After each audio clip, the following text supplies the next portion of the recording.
네, 여름 특세 오늘 셋째 날 나오신 여러분을 주님의 이름으로 환영하고 축복합니다. 오늘도 하나님이 주시는 은혜가 여러분들에게 있기를 소망합니다. 벌써 특세 절반이 지나가고 있습니다. 5일 가운데 3일째가 되었습니다. 좀 더 힘을 내시기를 바랍니다. 잠도 잘 못 주무시고 부족할 텐데 건강에 유의하시기를 바라고요. 훈련이다 생각하시고, 훈련이거든요. 훈련이다 생각하시고 잘 이겨내셨으면 좋겠습니다.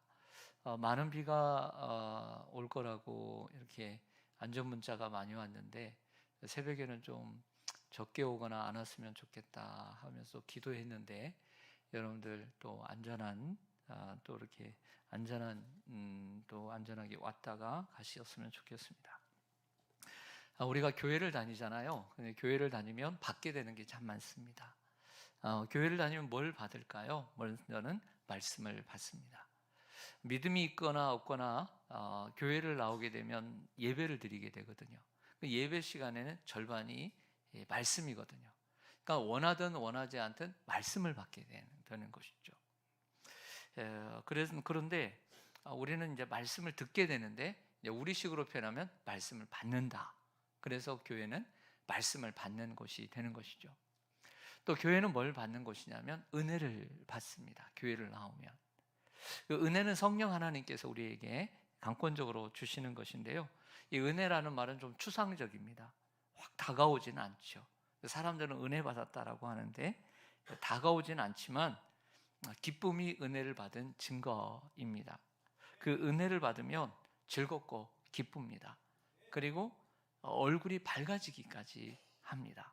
그래서 은혜를 받아야 하는 것이죠. 또한 교회를 다니게 되면 구원을 받습니다.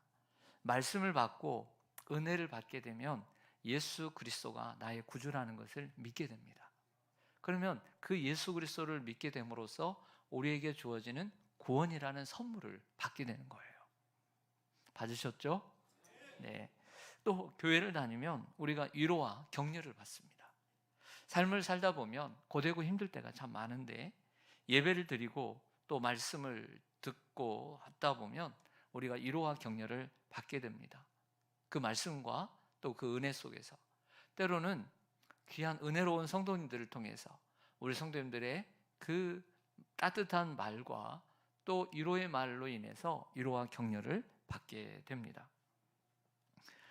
또 교회를 다니면 사랑을 받습니다. 이 사랑은 두 가지인데 하나님 사랑과 또 성도의 사랑입니다. 하나님이 주시는 그 크신 사랑을 매일 체험하면서 늘 감사하고 또 그 사랑에 또 흠뻑 젖어서 살게 되죠. 하나님은 우리를 평가하시기보다는 사랑하시는 분이십니다. 만약에 하나님이 우리를 평가하시는 분이라고 생각하면 늘 주눅들어서 회사를 다니는 것처럼 다닐 것입니다. 회사를 가면서 그렇게 즐겁게 가는 사람 별로 없습니다. 퇴근할 때 즐겁죠. 네, 왜냐하면 회사는 평가를 받는 곳이기 때문에 그런 거예요. 근데 마치 교회를 다니는데 평가를 받는, 목사님이 나를 지금 어떻게 보나, 장로님이 어떻게 보시나, 이런 것을 생각하면 하나님은 평가하시는 분이 아니에요. 마치 부모는 자녀를 평가하는 게 아니에요. 부모는 자녀를 사랑하는 존재지, 사랑하는 것이지 평가하는 게 아니에요. 세상에서는 그 자녀를 평가할 수 있지만 부모는 자녀를 사랑하는 것이죠. 하나님은 우리를 평가하는 측면도 있지만 그렇게 평가하신 분이 아니에요. 하나님 우리를 사랑하시는 분인 줄 믿습니다. 그래서 하나님의 사랑을 받는 거예요. 또 우리는 먼저 믿는 또 신앙의 사람들을 통해서 성도의 친밀한 진실된 교제 속에서 사랑을 받습니다. 그 사랑을 느끼게 되는 거죠. 그 성도들의 사랑 속에서 하나님의 사랑이 흘러오고 있는 것을 느끼게 됩니다. 이처럼 우리는 교회를 다니고 교회 생활하고 주일을 하면서 좋은 것들, 많은 것들, 복이라는 것들을 받게 됩니다. 하지만 반대로 좋지 않은 것을 받을 때가 있습니다. 그것을 상처라고 합니다. 이것을 다른 말로 하면 시험이라고 할 수 있습니다. 주일을 감당하고 교회를 다니면서 상처를 받고 싶지 않지만 나도 모르게 상처를 받을 때가 있습니다. 그렇죠? 그런데 우리는 그 상처를 이겨내는 믿음이 필요해요. 따라서 하겠습니다. 상처를 이겨내는 믿음. 왜냐하면 그 상처로 인해서 내가 다시 일어나지 못하고 다시 시작하지 못할 수 있기 때문이에요. 아무것도 아닌 상처, 아니 아픈 상처라도 그 상처 때문에 내가 일어서지 못하고 다시 다시 시작하지 못할 수 있기 때문에 그런 거예요. 그 상처로 인해서 내 믿음이 떨어지고 일하던 하나님의 일을 손을 놓게 되고 신앙생활의 즐거움을 상실하게 된다면 그건 누구의 손해겠습니까? 자기의 손해일 뿐이에요. 여러분들에게 상처를 준 사람의 손해가 아니에요. 여러분들에게 상처를 준 환경이 좋아하는 것이지 마귀가 좋아하는 것이죠. 그러므로 내 손해이기 때문에 상처를 이겨내야 합니다. 역으로 생각해 보면 그 상처가 아무리 크다 할지라도 나의 믿음을 흔들고 내 사역에 손을 놓게 하고 신앙생활의 구원의 즐거움을 빼앗아갈 만큼 가치가 있느냐라는 질문도 던져봐야 돼요. 그 상처가 이 소중한 나의 믿음과 내 이 귀한 하나님의 일과 그리고 내 이 신앙생활의 즐거움을 빼앗아갈 만한 가치가 있는 시험인가를 생각해 볼 때 아니라는 답이 나올 수밖에 없는 것입니다. 결국 우리가 상처를 주거나 자주 받거나 이겨내지 못하면 실패한 신앙인이 또 신앙생활을 할 수밖에 없습니다. 그러므로 우리에게는 상처를 받지 않는 믿음이 필요하고 어쩔 수 없이 상처를 받게 된다면 우리는 무너지지 말고 그 상처를 뚫고 상처를 이겨내고 하나님의 사명을 감당하는 신앙인이 되어야 할 줄로 믿습니다. 자, 오늘 본문 마태복음 25장은 여러분들이 너무나 잘 아시는 달란트 비유입니다. 이 달란트 비유를 보면 어떤 사람이 주인이 타국에 갈 때에 종들에게 어떤 종에게는 5달란트를, 어떤 종에게는 2달란트를, 어떤 종에게는 1달란트를 주고 떠났습니다. 여러분이 만약 종들이라면 어떤 종이 상처를 받을 확률이 높을까요? 네? 그렇죠. 1달란트 받은 종이 상처를 받을 확률이 제일 높습니다. 그래서 상처를 받았습니까? 안 받았습니까? 그래서 받았어요. 그 받아서 어떻게 됐습니까? 주의 일을 놓아버렸습니다. 일을 놓아버렸어요. 그리고 주인에게 책망을 받았습니다. 그리고 심판을 받았습니다. 이처럼 상처라는 것이 무서운 것입니다. 우리에게 좋지 않은 것이죠. 먼저는 1달란트 받은 종이 이럴 것입니다. 누구는 5달란트 주고 누구는 2달란트 주고 걔랑 나랑 내가 뭐 다른 게 뭐 있는데 왜 나는 1달란트 주는 거야? 라고 하면 상처를 받을 수 있습니다. 그래서 결국 1달란트 받은 종은 상처를 받았습니다. 이 사람이 주인에게 상처를 받은 이유를 이렇게 설명합니다. 당신은 굳은 사람이라 심지 않은 데서 거두고 해티지 않은 데서 모으는 줄을 내가 알았으므로 두려워하여 나가서 당신의 달란트를 땅에 감추어 두었나이다. 보소서 당신의 것을 가지셨나이다. 장황하게 말을 하고 있습니다. 장황하게 말하고 있지만 간단히 말하면 나 삐졌어요. 나 시험에 들었어요. 이런 얘기입니다. 나 상처받았어요. 1달란트 받은 종은 상처를 받은 종이 되어버리고 말았던 것이죠. 그 결과 달란트를 땅에 묻어버리고 아무것도 하지 않으므로 주인의 책망과 그리고 심판을 받게 되었던 것입니다. 그런데 여기서 오늘 생각해 보고자 하는 사람은 그 1달란트 받은 종이 아닙니다. 이 3명의 종 가운데 그러면 1달란트 받은 종은 분명히 상처받을 확률이 높다. 그리고 그 다음으로 상처를 받을 수 있는 가능성이 있는 사람은 누구일까요? 이렇게 잘하세요. 2달란트입니다. 여러분들 너무 지혜로우세요. 똑똑하시고 2달란트입니다. 왜 그럴까요? 2가지 이유 때문입니다. 첫째는 똑같아요. 누구는 5달란트 주고 걔랑 나랑 똑같은데 왜 나는 2달란트 주느냐? 5달란트 주면서 나는 왜 2달란트 주느냐? 이거 상처받을 수 있어요. 또 하나의 이유가 있습니다. 그 하나의 이유는 회개한 이후의 결과 때문입니다. 2달란트 받은 사람이나 5달란트 받은 사람이나 오늘 성경에 보면 똑같이 토시 하나 틀리지 않고 칭찬을 똑같이 받았습니다. 그런데 남은 게 하나 있었죠. 1달란트. 근데 이 1달란트를 누구에게 줍니까? 28절을 한번 보시겠습니다. 28절. 여러분들 잘 아시겠지만 그래도 한번 더 읽어보겠습니다. 시작. 그에게서 그 1달란트를 빼앗아 10달란트 가진 자에게 주라. 아멘. 여러분이 만약 지혜로운 현명한 주인이라고 한다면 여러분들은 그 1달란트 받은 사람의 그 1달란트를 누구에게 주겠습니까? 여러분들이 자비롭고 은혜롭고 노하기를 더디하며 이런 분이 주인이라면 여러분들은 누구에게 주겠습니까? 2달란트? 그러니까 4달란트 받은 사람에게 주겠다. 그래야 되죠. 만약 그렇지 않더라도 어떻게 줘야 합니까? 이 1달란트가 뭐 하나로 돼 있는 게 아니기 때문에 0.5달란트, 0.5달란트 똑같이 나눠서 줘야죠. 그게 공정한 거죠. 그러므로 회계가 맞췄을 때도, 결산이 맞췄을 때도 상처를 받을 확률이 있다 없다? 있죠.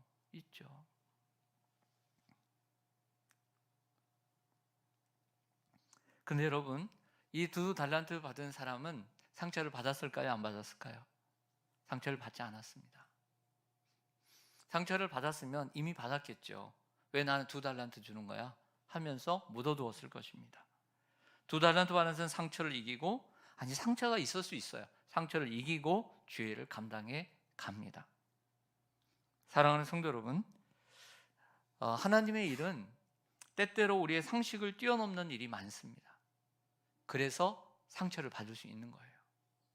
만약에 상식적이고 우리의 생각에 이거 맞다라고 생각되는 건 상처 안 받겠죠. 그러나 성경에 보면 하나님의 일은 상식을 뛰어넘는 일들이 많아요.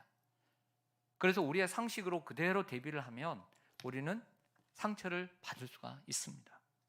그래서 하나님의 일은 상처를 뛰어넘지 않으면 감당이 안 되는 거예요. 우리가 착하고 충성된 종이 되기 위해서는 그 상처를 이겨내야만 하는 것이죠. 여러분, 한번 질문을 드리겠습니다. 여러분, 교회는 성도들이 상처를 받지 않도록 주의해야 할까요? 주의하지 말아야 할까요? 주의해야 해요. 맞아요? 네. 그런데 교회는 성도들이 상처를 받을까 봐 전전긍긍하고 어떻게 하면 성도들이 상처를 받지 않을까? 이것을 연구하는 곳이어야 될까요? 그건 아니죠. 왜요? 교회의 목적은 성도들이 어떻게 하면 상처를 받지 않을까 연구하는 곳이 아니기 때문이에요. 만약에 교회가 그런 곳이 된다면, 그런 위주의 교회가 된다면 교회는 본래의 역할을 감당하지 못해요. 교회는 몇몇의 사람으로 유지될 수는 있지만 하나님이 교회를 세우신 제자를 삼고 복음을 전해서 새로운 세상을 만들고 그리고 새로운 사람을 만들어내는 제 역할을 하지 못하게 되기 때문에 그런 거예요.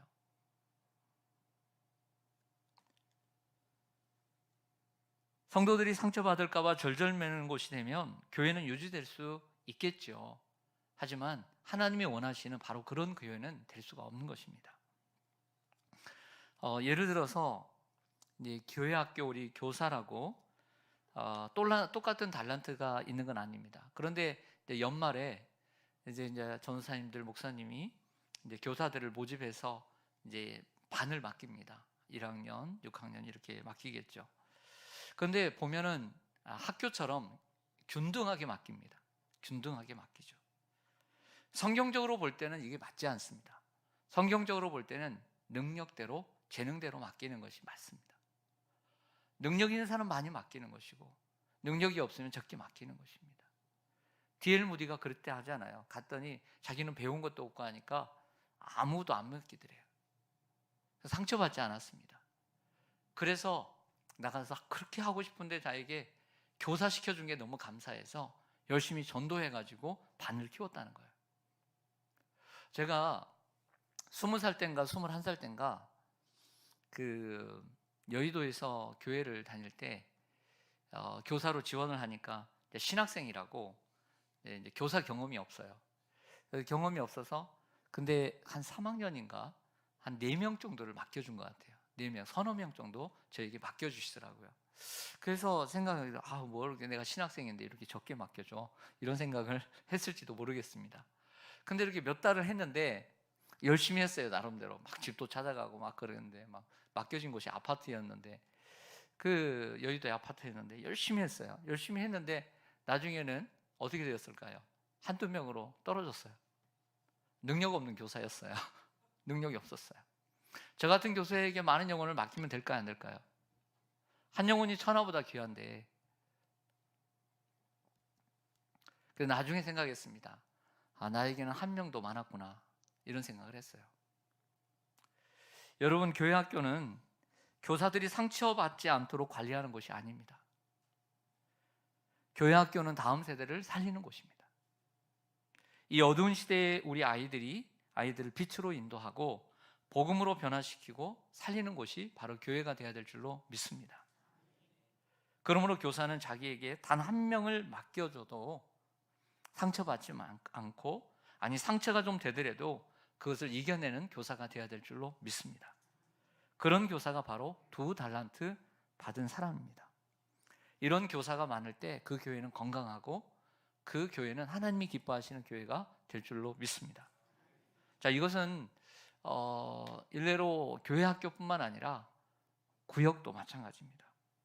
그리고 기관도 마찬가지입니다. 우리 구역이나 기관장님들 보고 교육 기관 보면 항상 알맞은 그래도 적당한 구역원들을 주고 또 기관은 나이별로 적당하게 배분해 주니까 당연시 돼버려요. 당연한 거지. 그러면서 조금 적으면 우리 기관은 적다고 하고 구역은 적다고 할 수 있습니다. 너무 당연시 되기 때문에 그것을 은혜로 여기지 않고 권리로 여길 수가 있다는 것이죠. 구역장님들이나 기관장님들 잘하고 계십니다. 그러나 간혹 혹이라도 서로 좋은 구역을 원하고 그리고 많은 회원이 넘치는 기관을 너무 원하지 않았으면 좋겠습니다.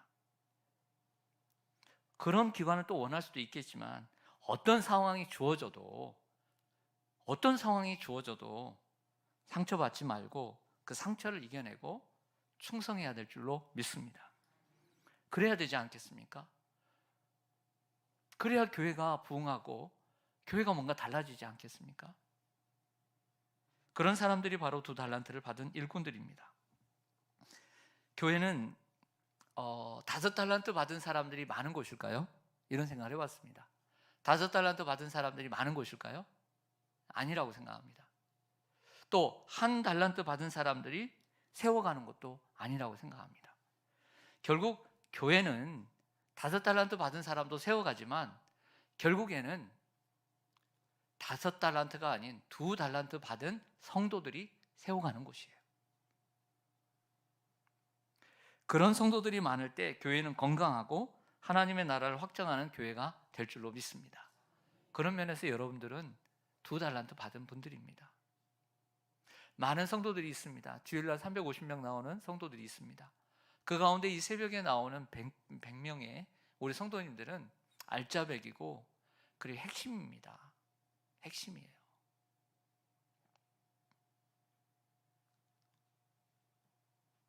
저는 이렇게 생각합니다. 저도 생각할 때 저는 5달란트 받은 목사라고 생각지는 않습니다. 그렇다고 해서 1달란트 받은 목사라고 생각지 않습니다.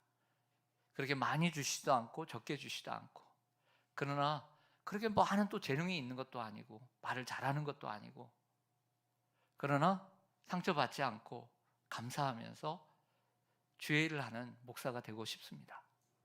여러분들도 2달란트 받은 종처럼 충성하셨으면 좋겠습니다. 상처받는 일이 어디 없겠습니까? 교회에 오랜만에 나왔는데 갑자기 맞아 주기는커녕 너 웬일이야?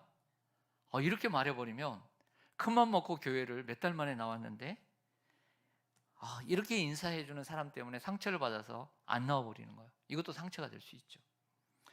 원래 오랜만에 나오는 회원에게 아무리 가깝다고 해서 야 여태 뭐하고 안 나왔어? 이제 나와? 밀린 회비부터 내.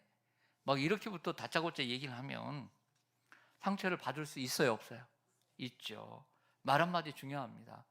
나온 것만 얼마나 감사한데, 잘 나왔어, 너무 반가워. 돈이 중요합니까? 회비가 중요합니까? 사람이 중요합니까? 회비는 내가 더 내도 되죠. 그래도 상처를 이겨내야 합니다. 그러면 왜 나왔어? 웬일이야? 이렇게 대답하는 사람에게 이렇게 너그러운 마음으로 대답을 해야 합니다. 열심히 하려고 나왔지. 이게 빵긋 웃으면서 얘기를 하면 얼마나 무한하겠습니까? 그렇게 되받아칠 수 있는 여러분들도 있었으면 좋겠습니다. 아니면 정중하게 여태 열심히 하지 못해서 죄송합니다, 이제부터 열심히 하겠습니다 라고 대답하면 상대방이 미안해하지 않겠습니까? 때론 회의를 하면서 주고받는 말 한마디 때문에 상처가 될 수 있고 가슴 한편에 상처로 남을 수 있습니다. 교회는 존중해줘야 되는데 존중해주지 못한 것 때문에, 혹은 내가 존중받지 못하다고 생각하는 것 때문에 상처를 받을 수 있습니다. 성숙이라는 것은 이런 존중인 것 같습니다.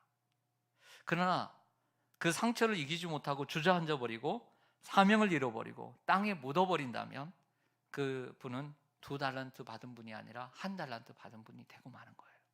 자기만 손해가 됩니다. 어디 그뿐입니까? 때론 관심을 가져주지 않고 격려나 칭찬을 받았으면 좋겠는데 해주지 않았을 때 서운해서 상처를 받기도 합니다. 때론 우리 성도님들 그런 교회에서 오신 분들이 있습니다. 그래서 그분들이 잘 이겨내고 신앙생활하고 적응 잘하는 걸 보니 너무 감사해요. 그렇지 못한 부분이 소수도 있긴 하지만 때론 성도들이 섬기던 교회에 실망을 해요. 내가 교회를 위해서 정말 이렇게 11조하고 봉사하고 헌금하고 내가 헌신을 다했는데 내가 섬기는 교회가 이런 교회였다니 하고 너무 실망을 해요. 또 목회자들에게 실망을 합니다. 그래서 상처를 받을 수 있습니다. 여러분, 교회도 불완전하고 목회자도 불완전합니다. 그러므로 교회나 사람을 바라보지 말고 우리가 하나님만 바라보며 상처를 뚫고 다시 시작해야 될 줄로 믿습니다. 사랑하는 성도 여러분, 우리는 모두 연약한 존재입니다. 그래서 작은 일에도 상처를 받을 수 있죠. 그러나 그 상처 때문에 주저앉지 않고 상처를 이기고 헌신하는 이들을 통해 하나님은 일하십니다. 그 2달란트 받은 사람들을 통해서요. 저는 우리 교회가 2달란트 받은 성도님들이 많았으면 좋겠습니다. 그런 교회가 건강한 교회요, 그런 교회가 하나님이 쓰시는, 하나님이 함께 하시고 하나님이 역사하시고 일하시는 교회가 될 줄로 믿습니다. 왜냐하면 그런 분들을 통해서 하나님이 일하시기 때문입니다. 말씀을 마치면서 적용하겠습니다. 중요한 이야기를 하겠습니다. 현재 여러분의 마음속에 남은 상처로, 그 누군가에게 받은 상처 때문에, 그 무엇 때문에 받은 상처 때문에 다시 시작하지 못하는 분이 있다면 오늘 하나님의 말씀을 듣고 상처를 이겨내시기를 바랍니다. 그래도 나는 안 돼요. 그러지 마시고요. 우리는 내 생각대로 신앙생활하는 사람이 아니라 성령의 인도하심을 따라 신앙생활하는 사람이 성도 아닙니까? 그래서 내 생각은 있지만 그 생각을 내려놔야죠. 성령의 생각이 다르다면. 그것이 참된 그리스도인의 모습이죠. 여러분들 힘들고 어렵더라도요, 예배로 이겨내시길 바랍니다. 그리고 기도로 이겨내시길 바라고요, 말씀으로 이겨내시기를 바랍니다. 그 상처로 인해 잃어버린 것보다 이겨내는 방법 가운데 하나를 말씀드리는 거예요. 잘 들어보세요. 상처로 인해 내가 상실하고 아파하고 잃어버린 것보다 지금까지 하나님께서 내게 주신 것을 생각하며 이겨내야 합니다. 처음에 말씀드린 것처럼 교회를 다니면 우리는 받는 것이 있습니다. 그런 상처를 받기도 합니다. 그러나 그 상처도 아프고 크고 많지만 그 받은 상처보다 우리가 하나님께 그리고 사랑하는 성도들에게 받은 것이 훨씬 더 많기 때문에 그걸 생각하며 이겨내셔야 합니다. 또한 힘들고 현재는 그 상처 때문에 어렵겠지만 그 아픔이 주는, 그 고난이 주는 유익이 지금보다 훨씬 나중에 더 클 거기 때문에 잘 인내하면 좋은 열매가 여러분들에게 있을 줄로 믿습니다. 그것을 바라보면서 여러분들 이 상처를 이기는 여러분 되시기를 주님의 이름으로 간절히 축원합니다.